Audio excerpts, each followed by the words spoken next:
বোধহয় এই জন্যই আমাদের প্রাচীন ঋষি এবং সাধু সন্তরা এবং সর্বোপরি আমাদের বাপ দাদারা সবসময় বলে এসেছে যে পরিবর্তন খুব প্রয়োজন। কেন বলছি পরিবর্তনের প্রয়োজন? দেখুন, আপনাদের সঙ্গে কয়েকটি ভিডিও শেয়ার করছি, ফার্স্টে দেখুন, তারপর আমি বিস্তারিত আলোচনা আসছি। দেখতে পাচ্ছেন একদম ব্র্যান্ড নিউ বাস, প্রায় 1000 বাস একসাথে রাজপথে নামতে চলেছে। হ্যাঁ, এই তীব্র গরম আসছে, গরমের দাবদাহ থেকে মুক্তি দেওয়ার জন্য, জনতাকে অবশ্যই মুক্তি দেওয়ার জন্য 1000 বাস রাস্তায় নামতে চলেছে একসাথে। এই বাসের ফিচার্সগুলো কি জানেন? এই বাস হলো সম্পূর্ণ ইলেকট্রিক বাস, অর্থাৎ সিএনজি টাইপের বাস নয়।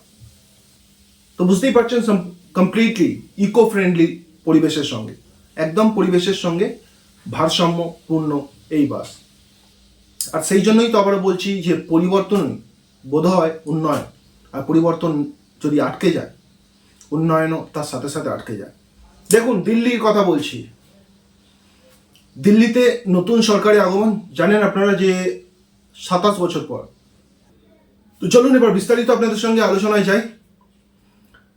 রীতিমতো উন্নয়নের গতিতে হাঁটতে শুরু করেছে দিল্লি। যেই দিল্লির উন্নয়নের গতি স্তব্ধ হয়ে গিয়েছিল, সেখানকার জনগণ বলছিল, আপনারা দেখতে পেয়েছেন যে নতুন সরকার আসার সঙ্গে সঙ্গে যে যমুনা ইস্যু একটি বড় ইস্যু হয়ে দাঁড়িয়েছিল, যেই যমুনাকে সাফ করতে পারেনি স্বয়ং কেজরিওয়াল নিজে স্বীকার করেছিলেন, সেই যমুনা সাফাইয়ের কাজ সঙ্গে শুরু হয়ে গেছে এবং চলছে জোর কদমে পরিষ্কার করার কাজ। মার্চ মাসের 7-8 তারিখ থেকে দিল্লির মহিলারা পেতে চলেছে 2500 টাকা মহিলা সমৃদ্ধি যোজনাতে।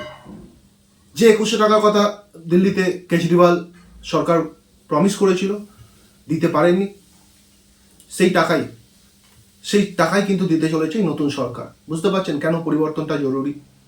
আর ঠিক তার সাথে সাথে দিল্লির একটি সমস্যা ছিল, আপনারা সকলেই জানেন, পলিউশন। প্রত্যেক বছর খবরের শিরোনামে আসে কিন্তু দিল্লির পলিউশন নিয়ে। আর দিল্লিকে সেই পলিউশন ফ্রি করতে নতুন সরকারের একটি নতুন পদক্ষেপ বলতে পারেন, বা মোদী সরকারের যত গ্যারেন্টির কথা তিনি বলছিলেন, এটা হলো আরেকটি গ্যারেন্টি। দিল্লি বোধহয় আমাদের ভারতবর্ষের প্রথম স্টেট হবে, খুব শীঘ্রই আমরা জানতে পারবো বা দেখতে পাবো যে সম্পূর্ণ ট্রান্সপোর্ট সিস্টেম কিন্তু ইলেকট্রিক হতে চলেছে। এখনো পর্যন্ত আপডেট যেটা আমরা জানতে পারছি, খুব শীঘ্রই দিল্লি মুখ্যমন্ত্রী এবং গুপ্তা এবং দিল্লির বর্তমান transport minister doctor Pankaj Singh এই 1000 বাসের উদ্বোধন এখানে করবে খুব শীঘ্রই। দিল্লি পুরুষদের পাশাপাশি দিল্লি মা বোনদের কাছে এই নতুন পদক্ষেপ সত্যিকারে একটি আশীর্বাদ হতে চলেছে। কেন বলুন? আমরা সকলেই জানি দিল্লির টেম্পারেচার গরমকালে অলমোস্ট 46 ডিগ্রি 47 ডিগ্রি হয়ে যায়।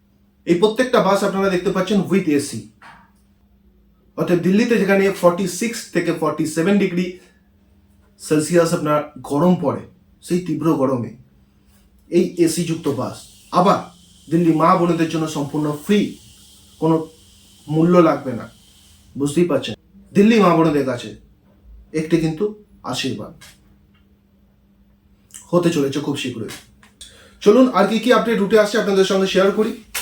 এই যে নতুন বাস আপনারা দেখতে পাচ্ছেন, আপাতত 1000টি বাস চালু করতে চলেছে নতুন সরকার দিল্লির রাজপথে। তারপরে আস্তে আস্তে কিন্তু সংখ্যা বাড়ানো হবে।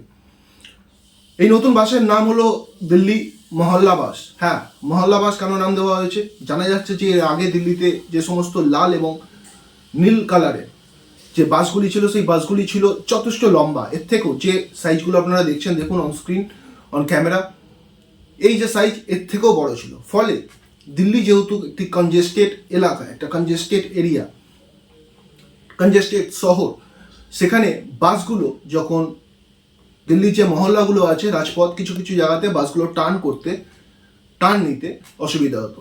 সেই কথা চিন্তা করেই এই বাস বানানো হয়েছে একটু ছোট সাইজে। আর এই বাসের সেবা দেবার প্রতিশ্রুতি করেছিলেন কিন্তু দিল্লি পূর্ব মুখ্যমন্ত্রী, অর্থাৎ আম আদমি পার্টি সরকার, যা কিন্তু করেননি। আর পরিবর্তনের সঙ্গে সঙ্গেই দেখছেন সেই পরিষেবা কিন্তু শুরু হতে চলেছে খুব শীঘ্রই। আবারও হাতে নাতে ফল দেখতে পাচ্ছেন যে পরিবর্তনই হয়তো উন্নয়ন। বুঝতেই পারছেন যে আমি যেমনটা বললাম যে 100% কমপ্লিটলি ইলেকট্রিক এবং 0% স্মোক। দেখুন আপনাদেরকে দেখানোর চেষ্টা করছি, লেখা আছে 100% ইলেকট্রিক এবং 0% স্মোক এবং পলিউশন ফ্রি দিল্লি গড়বার জন্যই নতুন সরকারের কিন্তু এই পদক্ষেপ।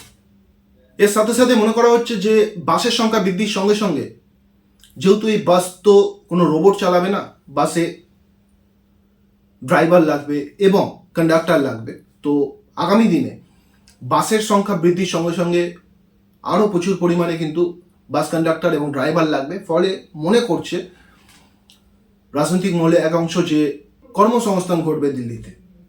অ্যাবসলিউটলি নতুন করে নতুন কিছু মানুষের কর্মসংস্থান ঘটবে কিন্তু এর দ্বারা। দিল্লির মতোই আগামী 2026-এ আমাদের ওয়েস্ট বেঙ্গলের election. So can BJP stop মমতাজ ফোর্থ টার্ম?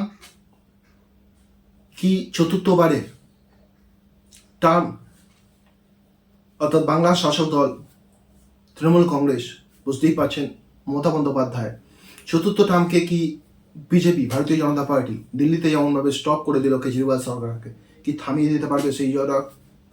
বর্তমানে পশ্চিমবঙ্গের মায়েরা, দিদিরা, বোনেরা 1000 টাকা করে পায় লক্ষ্মীর ভাণ্ডার। বিজেপি সরকার 2500 টাকা দিতে চলেছে। আমি আশা করছি যে আগামী 2026-এ বিধানসভা ভোটের আগেই পশ্চিমবঙ্গে লক্ষ্মীর ভাণ্ডারে টাকার পরিমাণ কিন্তু বাড়বে, আশা করছি। যদি না হয় তাহলে আপনারা কি বলছেন? 2500 টাকা যদি পরিবর্তনের সাথে সাথে আমাদের পশ্চিমবঙ্গে, আমি বলছি না হবে, যদি হয়ে যায়, এই একই সুযোগ সুবিধা যদি আমরা পাই, তো আমাদের জন্য ভালো হবে কি খারাপ হবে? যদি কিছু বলতে চান এই প্রতিবেদন নিয়ে, আপনাদের গুরুত্বপূর্ণ মতামত আমাদের এই ভিডিও কমেন্ট বক্সে আপনারা জানাতে পারেন। এরকমই আপডেট পাওয়ার জন্য আমাদের এই ছোট্ট চ্যানেলকে আপনারা সাবস্ক্রাইব করে আমাদের পাশে রাখুন। আর আবারও সেই ছোট্ট কথা দিয়েই আমার ভিডিও শেষ করছি, পরিবর্তনই কিন্তু উন্নয়ন, আর থেমে যাওয়া মানে উন্নয়ন বন্ধ। আর তারই ফলাফল পাচ্ছে কিন্তু দিল্লি এবং দিল্লির সাধারণ মানুষ।